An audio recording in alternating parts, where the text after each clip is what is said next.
He manages to get a princess to settle for him, an antisocial outcast, lives in a swamp. Damn. Isn't he also unemployed? She frames the first movie as Shrek being like some type of broke bum. She's severely limited her potential dating pool. Y'all don't appreciate y'all green kings. That is getting up every day, getting his hands dirty to bring home that mud for his ogre family. Where you at, Berto? Shrek theory. Modern women hate good men. Shrek theory. I just posted on my Instagram story about how Shrek is not a fairy tale. It's a cautionary tale, an example of how a woman cannot turn an ogre into a man, but he can make an ogre out of you. Because she started as a princess, she had generational wealth, she could have had a pet dragon. And because she was stuck up there, no hobbies, no friends, the first person she meets is this moody ass stubborn ogre that basically negs her. She takes that as a sign to get him to like her, and she falls in love with him. He manages to get a princess to settle for him, an antisocial outcast, lives in a swamp. Damn. Isn't he also unemployed? She's thinking, oh my god, I got the loser to love me. Alienates herself from her family to live with him in a swamp, gets baby trapped. She's also an ogre now, so if she ever... Alright, bro. This is crazy. Like, why the brain power that is being put into connect this shit is insane. She is not cooking. wanted to leave him, she's severely limited her potential dating pool. He's not willing to change This feels a little too personal. I feel like she's talking about herself. anything about himself or the way he lives or to level up in order to provide for her and their family. Did I mention she lives in a swamp when she could have lived in a castle? People try to trick women into not caring about material things, but there really is a level that you need to care about when you're going to raise children. I mean, I've never been mad at anyone saying that they want nice things, but when y'all be having unrealistic expectations though, you know what I mean? It's like she wants a multi-millionaire, but she doesn't even make $20 an hour. She wants the smartest man in the world, but she doesn't have a high school education. She dropped out and got her GED. It's like, can we make some realistic goals? Okay, men can go their whole lives sleeping on the floor, but how are you going to raise children in that kind of environment? You could be the prettiest and richest girl in the... I'm not telling none of my ladies to go get with no bum. I'm never gonna co-sign that. I feel like all women should definitely strive to be, with a man that is, worth their time. But it's just like, at the end of the day though, what have you done? It goes both ways. Like, Shrek had his own land. Now that's a fact. Hold on, if we really want to start breaking some shit down, that nigga Shrek, he had his own crib. Whether you liked his crib in the swamp or not, he had a crib. It was his. He owned it. He had his own swamp. That was his shit. Hold on, wait a minute. We need to flip the script. Everybody complaining about Shrek smelling and but it was his though. land. And if you don't have a hobby and some friends, you'll end up in the swamp with an ogre. And you'll become an ogre too. Hit that like button, subscribe to the channel, and share the video. You can support uncensored conversations. And there's so many issues with this narrative. I don't even know where to start. And excuse my voice, I'm still recovering. Your girl's been sick. She frames the first movie as Shrek being like some type of broke bum, but because he rescued Fiona and he's the first man that she's seen in years, she falls in love with Shrek and ends up becoming an ogre. That's not what happened. Shrek owned land. He owned his own swamp, and then one day he wakes up and there are thousands of fairy tale creatures at his home, on his property. So he goes to Lord Farquaad, and in the process he proves that he's the most capable champion at fighting. So Lord Farquaad says, you will be my champion, you will rescue the princess. And Shrek's like, I don't want to do that, I just want these people out of my home. So Lord Farquaad says, I'll cut you a deal. If you go rescue the princess, then I'll make sure your home's exactly the way it was before all these creatures came. When Shrek rescues Fiona, they don't like each other. Shrek doesn't like her because he doesn't like people at this point in the story. And Fiona doesn't like Shrek because she feels like she's getting cheated out of the fairy tale that's been told to her since she was a little kid locked in the tower. Facts. They only start having feelings for one another as they're traveling because they start to find out that they have a lot in common. Because a big aspect of Fiona's character... Berto, are you Shrek just fit and not green? No, bro. Believe it or not, that nigga Shrek really hated people. Like, that nigga Shrek actually was beefing with everyone in the beginning of his storyline. I'm not that fucking angry. Honestly, I'm not. In the first movie is that she does not fit the mold of a traditional princess. She's not a damsel in distress. We find out that she's a very capable fighter. She was really in the tower by choice. She could have escaped anytime she wanted to. She was just waiting for a Prince Charming. She knows how to survive in the wilderness. She's not like, you know, traditionally girly or anything like that. Then we get the big reveal that she turns into an ogre at night, and through her conversation with Donkey, we see that this bothers her so much because she feels like she has a societal standard to uphold. She literally says, how could anyone love me if I'm ugly? Ugly and princess don't go together. She feels like she has to break this curse that her being an ogre is bad, that her, you know, being ugly is wrong, because that is what was pushed onto her since she was a little kid, which we find out in the second movie, specifically her dad pushing that on her. So at the end of Shrek 1, when they confess to one another and the curse is broken, she ends up as an ogre. That's not because of what Shrek wanted. That's because at her heart, that's who she always was. She never identified with the fairy tale princess side that she was pushed onto her. She always identified with the ogre side, and that's why she ended up staying the way that she did. It's also crazy how that original video frames Shrek as if he downgraded Fiona's life. Like, the original person went on to... She was happy. She loves her man. That's something that y'all did not appreciating. Fiona loves her man down. She supports her green king. And that's the difference between y'all hoes, man. Y'all don't appreciate y'all green kings. That nigga is getting up every day, getting in the swamp, getting his hands dirty to bring home that mud for his ogre family. You a ogre too, bitch. We both ogres in this motherfucker. Stop it. Stop it. That's y'all problem. Some of y'all ladies think y'all princesses, but you a ogre too. Stop it. You need to appreciate your green kings. The same way as a green king, we appreciate our green queens.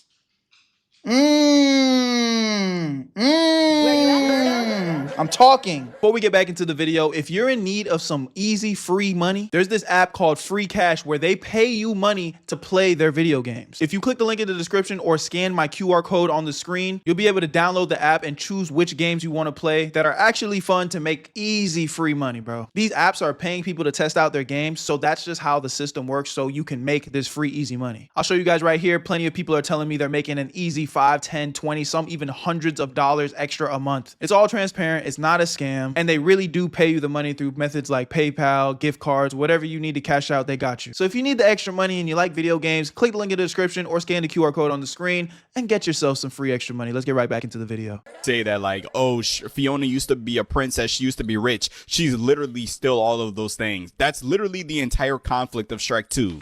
In Shrek 2, we find out that Fiona is the princess of far, far away land, so when her and Shrek go to visit her parents, the king and queen, Shrek feels inferior because he doesn't feel like he's good enough for Fiona. He knows Fiona loves him, but he doesn't feel like an ogre is good enough for a princess. Which is why we see Shrek go on this entire arc to elevate himself so he can be good enough for Fiona. He finds his potion to turn himself into a human. He turns Donkey into a stallion. I think he became like a knight or something like that. But even after doing all that, there is a part of the movie That nigga Shrek lost all his aura when his skin turned regular, bro. Where the fairy godmother tells Shrek that ogres can't have happy endings, and that if he really loves Fiona, if he wants the best for Fiona, he should let her go. And he does that. He literally leaves. The only reason he comes back is because he finds out that the fairy godmother is obviously evil, and that they were not only manipulating him but also manipulating Fiona, and he comes to save the day. And at the end of the movie, Shrek is urging Fiona. He's like, Fiona, if you want to stay human, if you want us to live like this for the rest of our lives, we can do that. You just have to kiss me right now. He is urging Fiona because he thinks this is what she wants. And Fiona even says, she was like, you would do that? You would live as a human for the rest of your life for me? And he's like, yes, I just want to make you happy. And she says she wants to live as an ogre. She wants to live with the... Bro, I'm genuinely getting chills because like this is the love that we need in our lives, IRL, man. I need me a Fiona, bro. Where the Fionas at, bro? Which castle I gotta climb, man? Where's my green queen? The ogre that she married. This interpretation of Shrek really highlights an issue with modern women of today. They don't look for substance. They want surface level beauty. They want something that looks good rather than focusing on what actually is good. Because on the surface, you think, oh yeah, she's living in a swamp and she's an ogre. Oh my God, that's so terrible. What a terrible life. But if you look underneath the surface and you really examine Shrek as a character, he is literally the man. Like, let's be so for real here. We would all be lucky to be with a man like Shrek. Shrek owned his own property. Shrek was the strongest, toughest fighter in all the land. Shrek had an honor about himself. Shrek did what he had to do to protect the woman that was under his care, even though that woman wasn't even his. When the movie was beginning and towards the middle, they're not. Facts. Before he even claimed and cared to wife of Fiona, he was just doing what a man's supposed to do: step up to the plate and protect the weak and innocent. And then he found out that Fiona a boss bitch. She like, nigga, I can take care of myself. Then he was like, oh shit. Together, but he is still protecting that woman from whatever danger comes their way. This protector, provider, he literally fits that role because he's not aesthetically pleasing to these vapid broads. Then they're like, oh, he's a monster, and he turned Fiona into a monster. And this just goes to show that people are slow. It's not even a context clue. This is something that the writers of the movie make extraordinarily clear. Fiona wanted to be an ogre. Like, she wanted to be an ogre, but she felt like she couldn't be an ogre because of society. So it's not even that she was this dainty princess and that's who she was. No, she was putting on, she was faking. That wasn't the real her. The real her was the ogre Fiona, and that is who she truly was. So in the end of the movie, that is what she turned into. The literacy crisis we are in is not only subject to reading. Literacy and lack of understanding, nuance, and comprehension also skews when it comes to how you ingest media. And this is the issue that we are facing when it comes to this whole Shrek is a cautionary tale think piece that has over 1 million people liking and agreeing, and thousands of people in the comments being like, you know what? I never thought about it that way. It's because you shouldn't think of Shrek as a cautionary tale, because that creator, unfortunately, is just loud and wrong. Now, I'm usually not one to go that deep when it comes to animations, right? But since she wants this to be a very deep and woke conversation of taking it that deep and taking it a step further of, you know, these are the things that we ingested as children that, you know, have fried our mind. And there are a lot of Fionas walking around in the world. Actually, the point is that there's not. Yeah, it's the exact opposite. There's where are the Fionas at? We're missing them. Because Shrek is an antithesis of what fairy tales are supposed to be.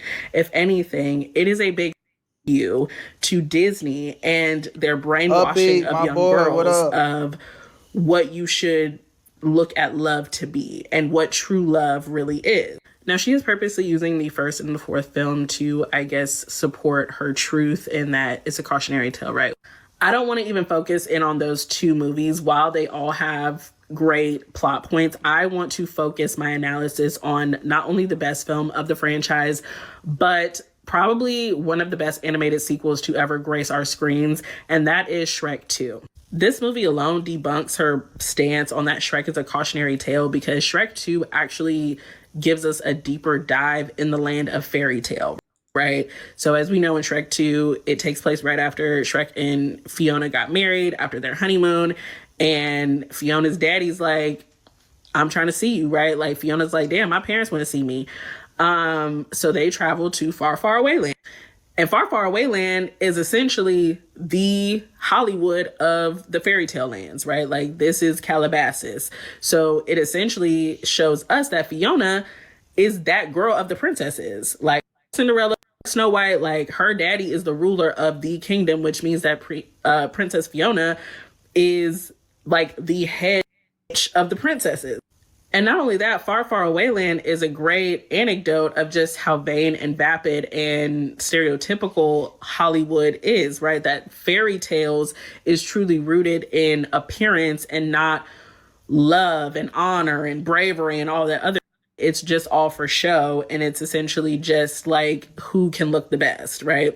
So, we fast forward, Shrek and the daddy clearly don't get along, and they get into it. Why? Because Shrek, as Fiona's husband, is like, nigga, you locked your daughter up for years. Facts. You ain't call on her, you ain't check on her, you ain't say no carrier pigeon, you ain't. I went and handled shit, nigga.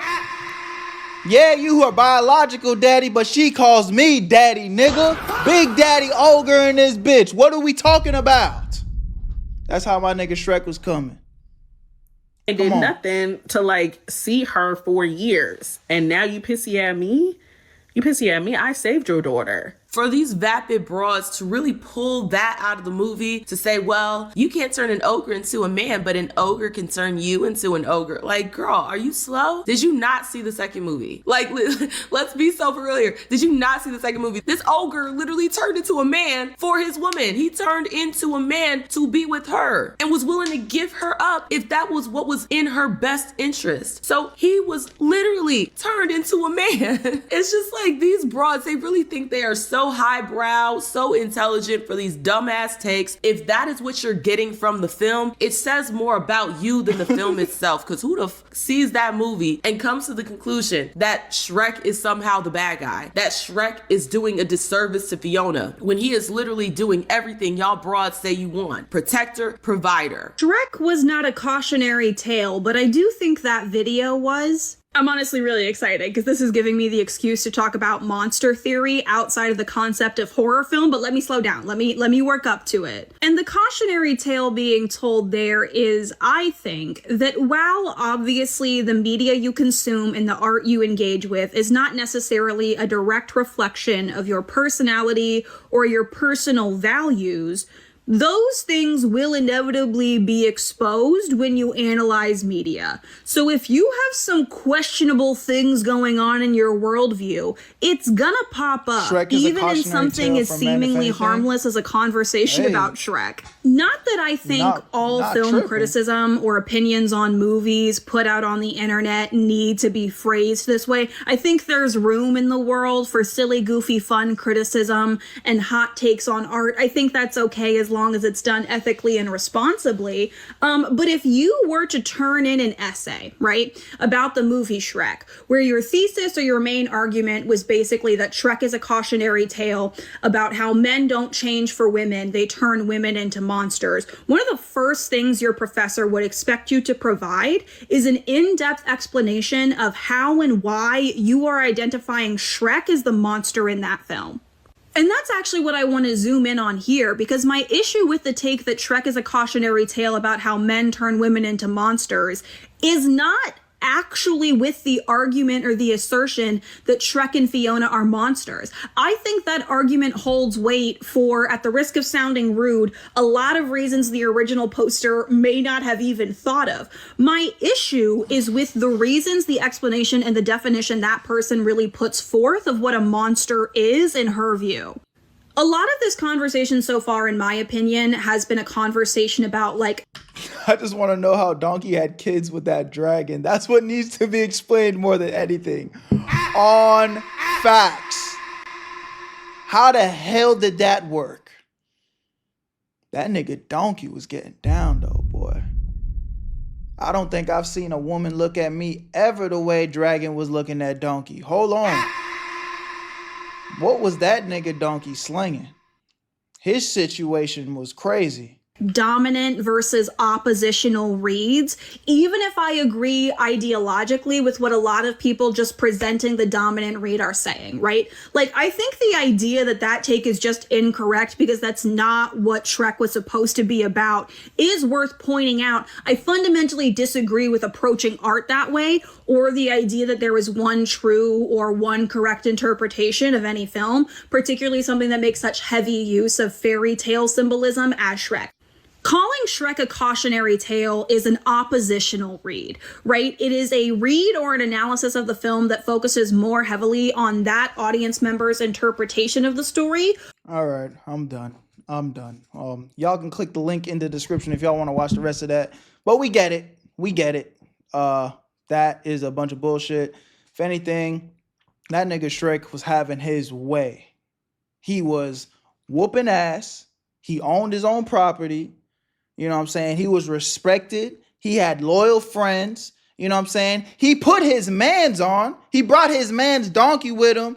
And they both got wifed up from that situation. You know what I'm saying?